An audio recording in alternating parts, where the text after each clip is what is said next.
मित्रों नमस्कार। अभी हाल ही में उत्तर प्रदेश सरकार ने शैक्षणिक संसाधनों हाल को सुव्यवस्थित करने के प्रयास के तहत 50 से कम छात्रों वाले 27,764 बुनियादी विद्यालयों का विलय करने का निर्णय लिया है। इसका उद्देश्य कम नामांकन वाले विद्यार्थियों को अधिक छात्र नामांकन वाले निकटवर्ती विद्यालयों में मिलाना है। राज्य सरकार ने कहा कि इससे बुनियादी ढांचे और प्राथमिक शिक्षा की प्रणाली को बेहतर बनाने में मदद मिल सकती है, जिससे बेहतर संसाधन आवंटन और बेहतर शैक्षणिक सहायता मिल जाएगी। सरकारी विद्यालयों में कम नामांकन की यह प्रवृत्ति कई अन्य राज्यों को भी परेशान कर रही है और सरकारी विद्यालयों में दी जा रही प्राथमिक शिक्षा की गुणवत्ता पर फिर से विचार करने के लिए अधिकारियों और विशेषज्ञों का ध्यान आकर्षित करने की आवश्यकता है। यह कहने की आवश्यकता नहीं है कि शिक्षा और पर्यावरण की गुणवत्ता का बच्चों के प्रारंभिक वर्षों के दौरान उनके जीवन पर बहुत बड़ा प्रभाव पड़ता है। दुर्भाग्य से पूरे देश ने इस मुद्दे पर ध्यान केंद्रित नहीं किया और बहुत कम राज्यों ने ऐसे मॉडल विकसित किए हैं जिन्हें पूरे देश में दोहराया जाना चाहिए। उत्तर में दिल्ली और पंजाब को छोड़कर सरकारी प्राथमिक विद्यालयों की स्थिति उपेक्षित रही है। खराब बुनियादी ढांचे के अलावा अर्धकुशल शिक्षकों द्वारा दी जाने वाली शिक्षा की गुणवत्ता भी बहुत कम है।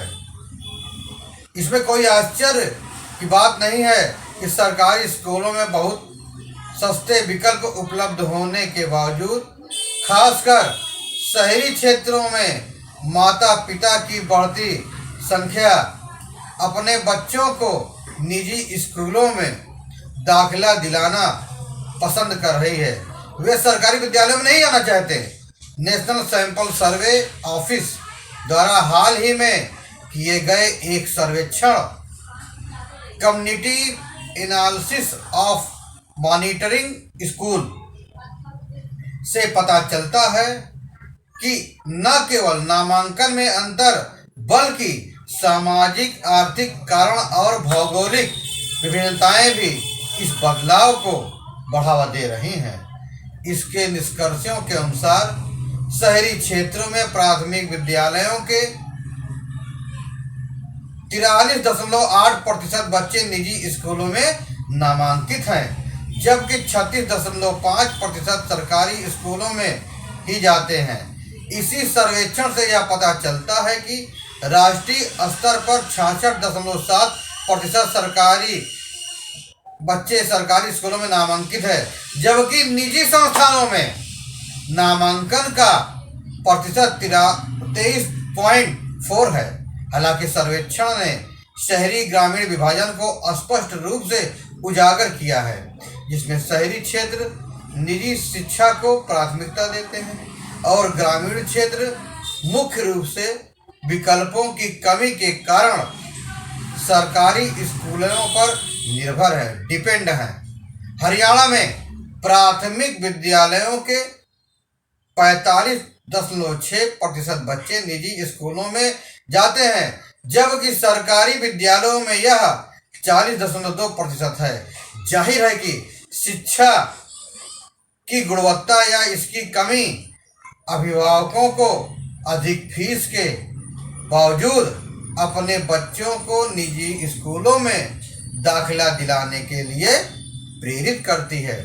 संयोग से मणिपुर में निजी नामांकन की उच्चतम दर दर्ज की गई है, जहां 74% छात्र निजी संस्थानों में जाते हैं, जबकि सरकारी विद्यालयों में यह केवल 21% है।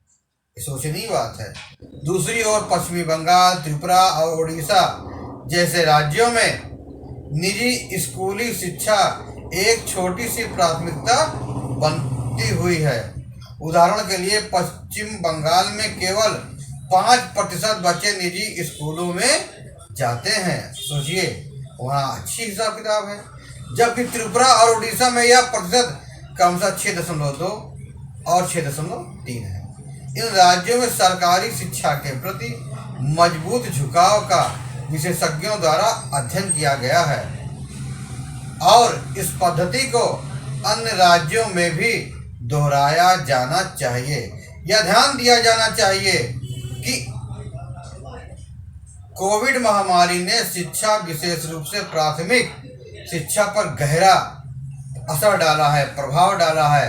राष्ट्रीय शैक्षिक अनुसंधान और प्रशिक्षण परिषद यानी NCERT द्वारा किए गए एक सर्वेक्षण से पता चलता है कि नौकरियों के नुकसान और पारिवारिक आय में भारी गिरावट के कारण निजी स्कूलों में सरकारी स्कूलों में छात्रों का स्पष्ट बदलाव हुआ है।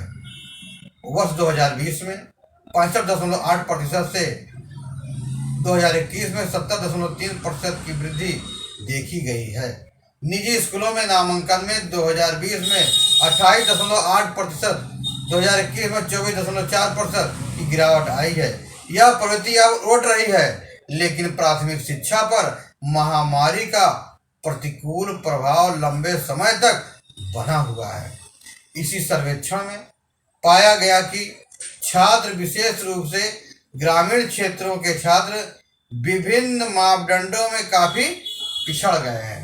महामारी ने देश के शहरी और ग्रामीण क्षेत्रों के छात्रों के बीच की खाई को चौड़ा कर दिया है और दुर्भाग्य से महामारी के दौरान हुए नुकसान की भरपाई के लिए बहुत कम किया गया। नवीनतम डाटा सरकारी स्कूलों में गुणवत्ता के अंतर को दूर करने की आवश्यकता की ओर इशारा करते हैं। सरकारी स्कूलों के बुनियादी ढांचे, शिक्षा गुणवत्ता और पहुंच में सुधार की तत्काल जरूरत है, आवश्यकता है।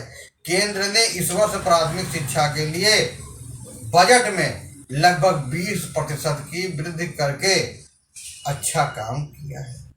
इसका उपयोग गहन शिक्षक प्रशिक्षण कार्यक्रमों और बुनियादी ढांचे में सुधार के लिए किया जाना चाहिए।